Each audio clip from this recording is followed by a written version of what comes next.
Hello students, good morning everyone. How are you? I am absolutely fine here and hope to you same at your home. Students, now today we are meeting after a very long break. बहुत दिनों के बाद आज हम लोग मिल रहे हैं. तो माय डियर स्टूडेंट्स, केमिस्ट्री है, स्टार्ट करते हैं. थोड़ा स्टार्टिंग थोड़ी स्लो लेंगे, कोई फास्ट नहीं है, बट यह है कि आप ना पूरी तरह से अपने टॉपिक के ऊपर आ जाइए.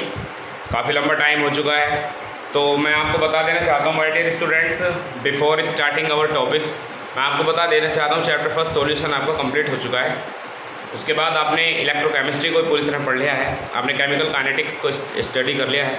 तो आज हम जो अभी बात कर रहे हैं, जो हमारा चैप्टर चल रहा है, कुछ अभी एक टॉपिक बच रहा है, हमारा चैप्टर चल रहा है सरफेस केमिस्ट्री. तो मैं आपको पहले वहाँ लेकर के चलना चाहता हूँ. सबसे पहले हम बात करेंगे सरफेस केमिस्ट्री के ऊपर. ओके, और मैंने आपको इस चीज़ के बारे में पहले ही बताया था कि सरफेस केमिस्ट्री को मैं 3 स्टेप्स में पढ़ूंगा, 3 पार्ट में सरफेस केमिस्ट्री को पढ़ूंगा. मैं आपको पहले ये चीज़ बता चुका हूँ. और वो 3 चीज़ें आपकी क्या क्या थी? एक था आपका उसमें एडजॉर्प्शन, और दूसरा था वहाँ पर आपका कोलोइड स्टेट, और अगर तीसरी बात की जाए तो वो था आपका कैटालिसिस. ये मैं आपको रिमाइंड करा देना चाहता हूँ कि ये चीज़ मैं आपको बता चुका हूँ. तो एडजॉर्प्शन में आप पढ़ चुके हो, ठीक है. आपने पॉजिटिव एडजॉर्प्शन भी पढ़ा है, नेगेटिव पढ़ा है. इसके साथ साथ आपने जो फिजिक्स ऑप्शन पढ़ा है, आपने केमिक्स ऑप्शन पढ़ा है, दोनों के कैरेक्टर्स पढ़े हैं, दोनों के प्रॉपर्टीज़ पढ़ी हैं, दोनों में डिफरेंस पढ़ा है. उसके बाद फिर आपका जो है इसी में केमिक्स ऑप्शन में आपका फ्रेंडली एडजॉर्प्शन आइसोथर्म आ गया था, आपने वो पढ़ा है. इसके यूजेस पढ़े, इसके एडवांटेज पढ़े हैं एडजॉर्प्शन के. फिर आपका कोलोइडल स्टेट आ गया था. यहाँ आपने बहुत सारे टॉपिक्स यहाँ पर पढ़े हैं, जो कि बोर्ड एग्जाम में भी यहाँ से बहुत इंपॉर्टेंट क्वेश्चन आपके लिए यहाँ पर रेडी रहते हैं. एग्जाम्पल के तौर पर आपने पेप्टाइजेशन पढ़ा है, आपने डायलिसिस पढ़ा है. ओके, आपने इसी तरह से यहाँ पर आपने पढ़ा है प्रोटेक्टिव कोलोइड्स, इधर पढ़े हैं आपने लियोफिलिक कोलोइड्स, लियोफोबिक कोलोइड्स, गोल्ड नंबर, ये सब आप पढ़ चुके हो. यहाँ पर इमल्सन आप पढ़ चुके हो. अब जो आज हमारे पास में माय डियर स्टूडेंट्स, जो हमारा आज टॉपिक है उसका नेम है माय डियर कैटालिसिस. तो कैटालिसिस को आप कैसे डिफाइन करेंगे? देखिए, सरफेस केमिस्ट्री का आप अच्छे तरीके से जानते हैं. Surface chemistry is a branch of chemistry which deals with the study of different phenomenas which take place on the surface of a substance. ये एक ऐसे ब्रांच है केमिस्ट्री की जिसके अंदर जो है जितनी भी फेनोमेनाज होती हैं, वो जो भी सरफेस के ऊपर होती हैं, उन सब की स्टडी जो है यहाँ पर सरफेस केमिस्ट्री में की जाती है. ओके, तो हमारे पास में आज है कैटालिसिस. तो कैटालिसिस भी एक सरफेस प्रोसेस है. कैसे सरफेस प्रोसेस है my dear?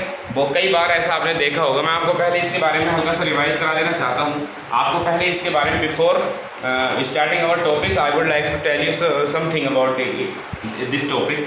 So that N2 gas when react with hydrogen gas, okay, it gives ammonia gas. but my dear, थोड़ा सा आप ध्यान लगाइए, क्या ये पॉसिबल है नाइट्रोजन और हाइड्रोजन गैस की रिएक्शन हुई और अमोनिया बन गई? क्या ऐसा ही हो सकता है? देखिए, मैं आपको बता दूं कि अगर ऐसा होता तो हमारे एनवायरनमेंट में नाइट्रोजन प्रेजेंट है, ठीक है. इसके साथ साथ थोड़े लिटिल अमाउंट में हाइड्रोजन भी प्रेजेंट है, वेरी लिटिल अमाउंट में. नाइट्रोजन आपको पता है 78% है, चाहे 0.02% हो, लेकिन ये भी है. तो कहीं ना कहीं इसकी 0.02% जो पार्ट है वो थोड़े बहुत नाइट्रोजन से रिएक्शन करके अमोनिया बना देता. बट ऐसा नहीं हो सकता. देखिए, यहाँ पर इसको आपको पूरा करने के लिए कुछ एक्स्ट्रा मटेरियल्स की ज़रूरत होती है, जो कि आप बाहर से लेके आते हो. जैसे Fe, ये क्या है? ये आयरन है, ये कैटलिस्ट है. और इसके साथ साथ आपको यहाँ पर कुछ और सब्सटेंस की ज़रूरत पड़ती है. एमओ ये मोलिब्डेनम है, ये एक एलिमेंट है. इसी के साथ साथ आपको यहाँ पर हाई प्रेशर रखना पड़ता है और लो टेम्परेचर रखना पड़ता है. Near about 300 degree Celsius temperature और 500 ATM प्रेशर आपको यहाँ पर नियर अबाउट रखना पड़ता है. तो ये कुछ कंडीशंस हैं to yield a maximum amount of ammonia by the process of nitrogen and hydrogen. Here is iron. What is iron? यहाँ मैं आपको बता देना, सीधा कैटालिसिस से संबंध है वो आयरन से है. यहाँ पर आयरन क्या है? आयरन यहाँ एक कैटलिस्ट है. ओके, आयरन एक कैटलिस्ट है. जबकि अगर मोलिब्डेनम की बात की जाए तो ये एक प्रोमोटर है ओनली. इसका काम केवल प्रोमोट करना होता है. ये केवल प्रोमोट करेगा आयरन की पावर को, आयरन की स्ट्रेंथ को ही प्रोमोट करेगा. मोलिब्डेनम का वर्क केवल इतना है. तो यहाँ फिलहाल जो हम बात कर रहे हैं ये भी सब पढ़ने हैं हमें. प्रोमोटर भी हमारे सिलेबस में, लेकिन सबसे पहले हम कैटलिस्ट के बारे में बात करेंगे। तो कैटलिस्ट क्या है, यहाँ इस केमिकल रिएक्शन में Fe का क्या रोल है, जो कि एक कैटलिस्ट है, इस Fe का इस कैटलिस्ट का क्या रोल है। तो यहाँ इस Fe ने क्या काम किया है कि बिना केमिकल रिएक्शन में पार्टिसिपेट किए, ये केमिकल रिएक्शन में पार्टिसिपेट नहीं करते, कैटलिस्ट जितने भी होते हैं वो केमिकल रिएक्शंस में पार्टिसिपेट नहीं करते, केवल अपनी प्रेजेंस से ही, ओनली अपनी प्रेजेंस से ही केमिकल रिएक्शन के रेट को घटा भी देते हैं और केमिकल रिएक्शन के रेट को बढ़ा भी देते हैं। मीन्स वो इंक्रीज भी कर सकते हैं और डिक्रीज भी कर सकते हैं। तो ये होते हैं हमारे कैटलिस्ट। और इस पूरी की पूरी फेनोमेना को, यानी जो ये सब यहाँ पर हुआ है, यानी कि कैटलिस्ट ने क्या काम किया है कि इंक्रीज किया है, डिक्रीज किया है रेट ऑफ रिएक्शन को किसी भी रिएक्शन के, तो वो सारी की सारी फेनोमेना जो कहलाती है वो कैटालिसिस कहलाती है। तो ये है हमारा आज का टॉपिक। इसमें आज हमें बहुत सारी चीज़ें पढ़नी है। तो आज हम बात करते हैं कैटालिसिस को कैसे डिफाइन करेंगे। उससे पहले हमें पढ़ना है कैटलिस्ट। तो कैटलिस्ट क्या होते हैं, अब हम उसके बारे में बात करेंगे। ओके, सबसे पहले आपको कैटलिस्ट पता होना चाहिए कि कैटलिस्ट क्या होता है। तो कैटलिस्ट जो होते हैं, catalyst may be defined as those chemical substances which can be increase the rate of reaction or decrease the rate of reaction without taking part during the chemical reaction due to their presence only. Okay? क्या बताया मैंने, catalyst वो chemical substance होते हैं जो chemical reaction के rate को increase भी कर सकते हैं, डिक्रीज भी कर सकते हैं, यानी स्लो भी कर सकते हैं, फास्ट भी कर सकते हैं, without taking part during the chemical reaction. वो केमिकल रिएक्शन में पार्टिसिपेट करते ही नहीं है, केवल अपने प्रेजेंस से ही ये काम कर देते हैं। समझ में आया? बस वो एक अलग बात है कि इनकी जो कंसंट्रेशन पहले कुछ और होती है, बाद में कुछ और होती है, बाद में चेंज हो जाती है, बट ये केमिकल रिएक्शन में पार्टिसिपेट नहीं करते, कन्फर्म है। So catalyst are those chemical substances which can be increase the rate of reaction और decrease the rate of reaction due to their presence only without taking part during the chemical reaction. ठीक है, ये होते हैं catalyst. उम्मीद करता हूँ आपके समझ में आया होगा। ये केमिकल रिएक्शन को जो है प्रोमोट करने का भी काम करते हैं और उसको डिक्रीज करने का भी ये काम करते हैं।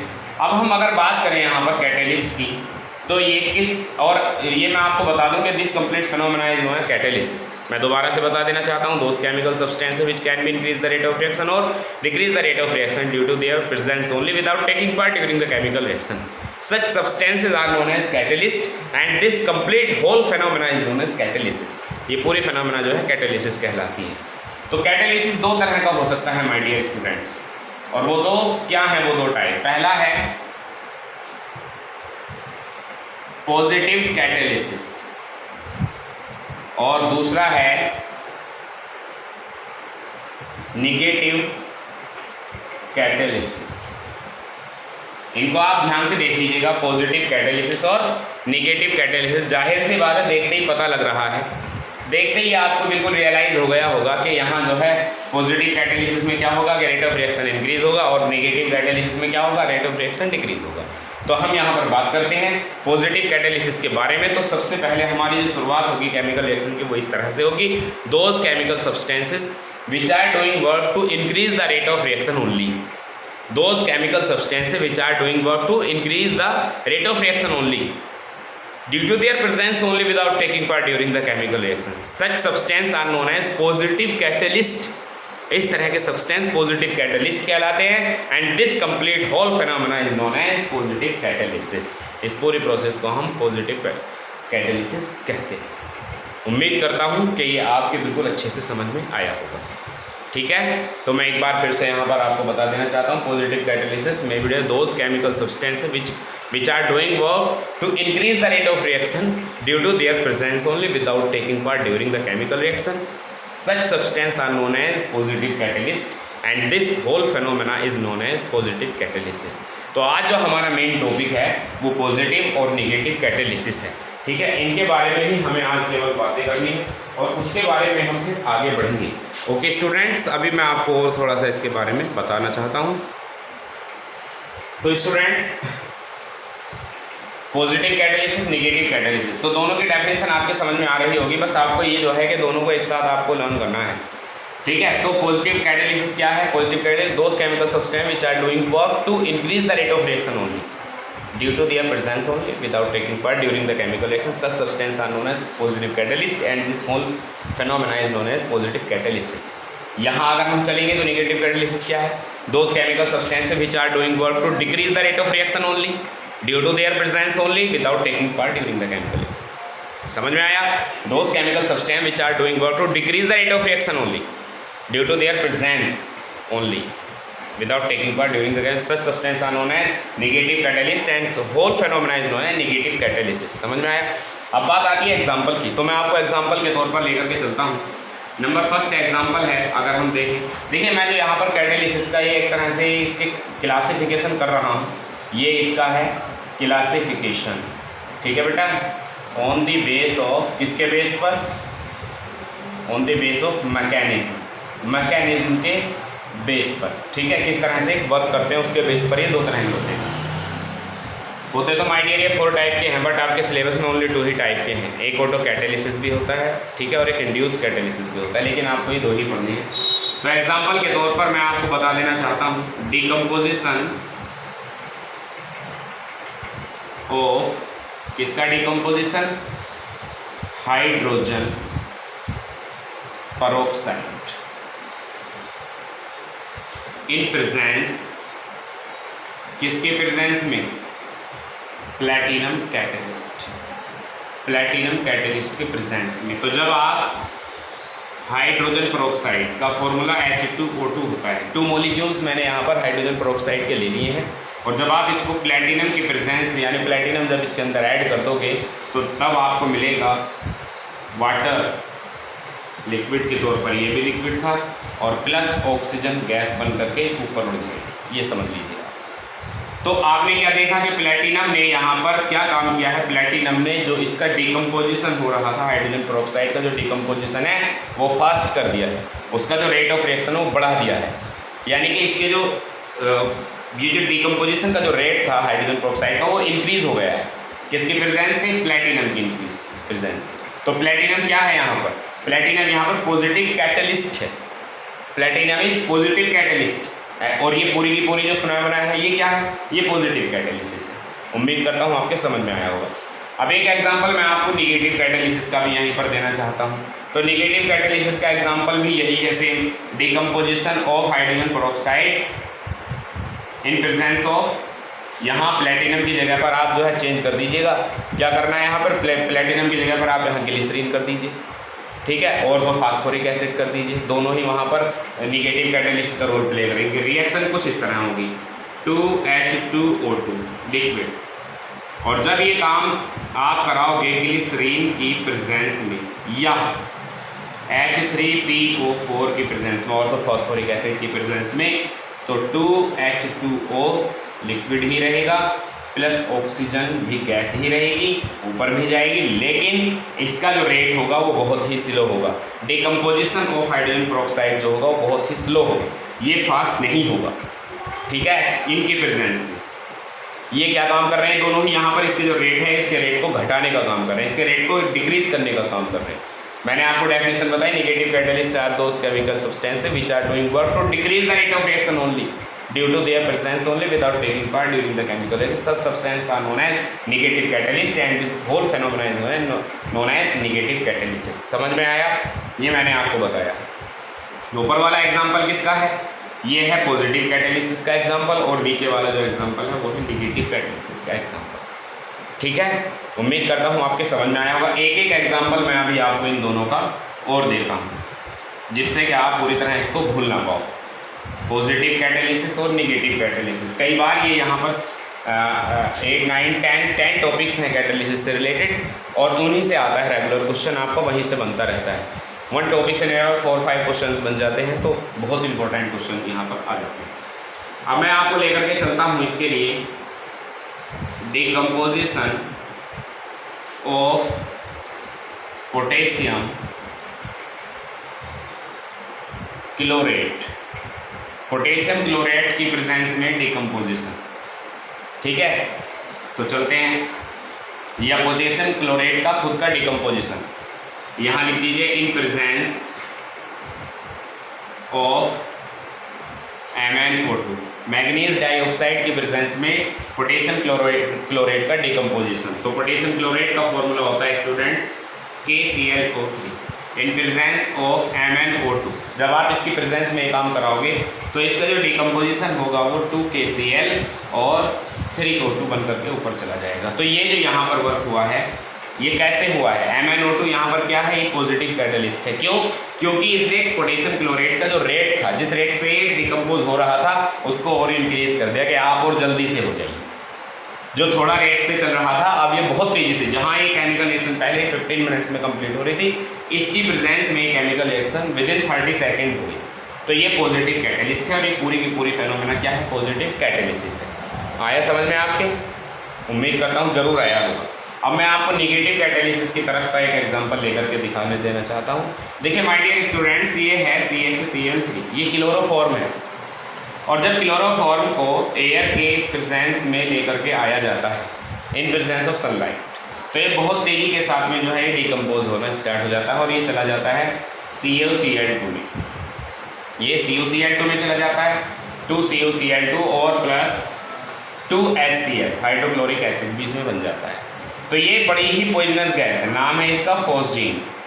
ये बहुत ही डेंजरस गैस है, ये बहुत विद इन 30 सेकेंड आदमी को बिल्कुल खत्म कर देती है। तो ये डिकम्पोज होता है, मतलब जब इसकी केमिकल क्लोरोफॉर्म की रिएक्शन एयर के साथ होती है तो बहुत तेज़ी से फोस्जीन गैस बन जाती है इन प्रेजेंस ऑफ सनलाइट की बात कर रहा हूँ मैं, सनलाइट के प्रेजेंस में। लेकिन यहाँ अगर आप अपनी तरफ से कुछ एक ऐसा सब्सटेंस है, अगर आप उसे ऐड कर दो तो फिर इसका जो रिएक्शन है वो थोड़ी सी स्लो हो जाएगी। Ethyl alcohol, near about 1% ethyl alcohol का सॉल्यूशन जो है भर करके क्लोरोफॉर्म की बोतल्स में ऐड कर दिया जाता है कि अगर एयर उसकी धोखे से प्रेजेंस में आ भी जाए एयर, तो इसका जो रिएक्शन है वो थोड़ी स्लो हो जाए। यानी कि यहाँ एथिल अल्कोहल ने इसकी जो रिएक्शन है उसको बिल्कुल स्लो कर दिया, डिक्रीज कर दिया। तो ये क्लोरो, यहाँ पर एथिल अल्कोहल क्या है? एथिल अल्कोहल एक निगेटिव कैटालिस्ट है और ये पूरी फेनोमेना क्या है, निगेटिव कैटालिसिस है। समझ में आया होगा, उम्मीद करता हूँ। नेगेटिव कैटालिसिस क्या है? Those chemical substance which are doing work to decrease the rate of reaction due to their presence only without taking part during the chemical reaction. Such substance are known as negative catalyst and this whole phenomena is known as negative catalysis. समझ में आया? मैंने आज आपको केवल starting the है, दो आपको पढ़ाए केवल पॉजिटिव कैटालिसिस और निगेटिव कैटालिसिस। उम्मीद करता हूँ समझ में आया होगा। पॉजिटिव कैटालिसिस में क्या होता है, रिएक्शन का जो रेट है वो इंक्रीज होता है, और निगेटिव कैटालिसिस में जो रिएक्शन का रेट होता है वो डिक्रीज होता है। समझ में आया? इसके बाद में हम इसके टाइप पढ़ेंगे। इसके जो टाइप हैं वो अलग से हैं, वो क्या है, होमोजीनियस और हेट्रोजीनियस कैटालिसिस, उन्हें हम पढ़ेंगे कल की क्लास में। इसी के साथ साथ आपको पढ़ने हैं कैटालिटिक प्रोमोटर्स, कैटालिटिक पॉइजनर्स। समझ में आया? इसी तरह फिर बाद में आपको जो है पढ़ने हैं कुछ और टाइप के एंजाइम कैटालिसिस हैं, एसिड बेस कैटालिसिस हैं, इसी तरह सेल्फ सेलेक्टिव कैटालिसिस हैं। तो ये सब चीज़ें हमें पढ़नी है। ओके स्टूडेंट्स, बस आज की हमारी इस क्लास में केवल इतना ही। Thank you and have a nice day. अच्छे से आप इसको लर्न कीजिएगा, अच्छे से पढ़िएगा। Okay, thank you student.